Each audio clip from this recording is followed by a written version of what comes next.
Welcome back to the Sports News Analysis YouTube channel. My name is Mike.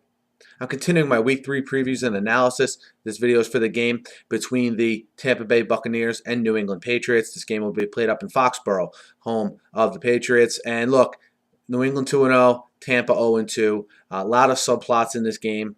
You have LeGarrette Blount and Aqib Talib, formerly of the Bucs, making their playing their first game against their former team. You have the host of Rutgers players on the Patriots roster, most of whom were coached at Rutgers by Tampa Bay Buccaneers coach Greg Schiano, and you have the personal relationship between Schiano and Belichick. So a lot of subplots here, maybe none more on the forefront than the Tampa Bay Buccaneers and what's going on in the inner workings of that organization and in the locker room. You heard Darrelle Revis quibble this week, supposedly, have a long sit-down talk with Greg Schiano to sort of talk things out.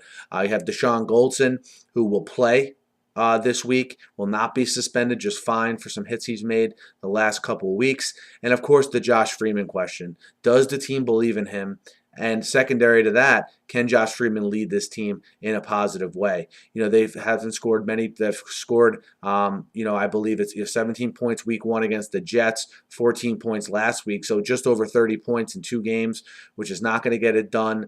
I just think if he can avoid the big mistake, he has the weapons and a Vincent Jackson and Mike Williams at receiver, certainly a Doug Martin who had a good game last week at running back.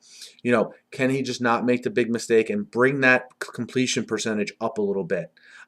If he can do that, I think this situation can get better in Tampa, mainly because I really like their defense. Their defense, for all the focus being on Josh Freeman and then how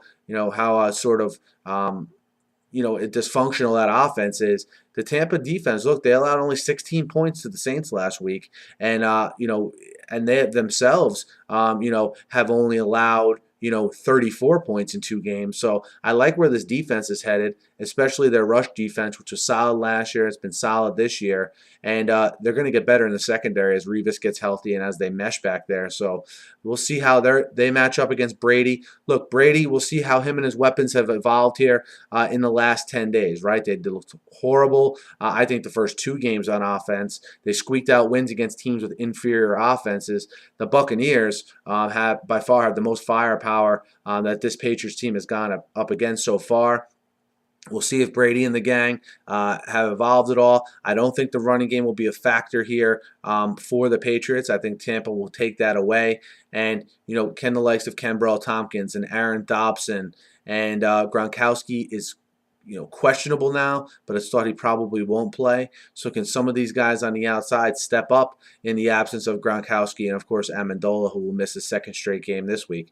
We'll see. I think the Patriots win the game. I think it's going to be like a typical game they had the first 2 games where it's close, it's close, it's close. Tom Brady figures out a way to win it at the end, and their defense keeps them in it.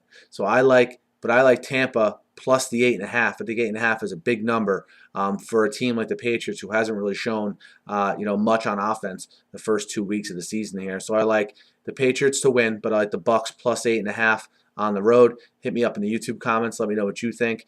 Hit me up on Twitter at @SNewsAnalysis. Guys, be sure to subscribe to my channel. I preview every game every week and always posting NFL videos here. So be sure to subscribe. Thanks again for listening, and have a great night.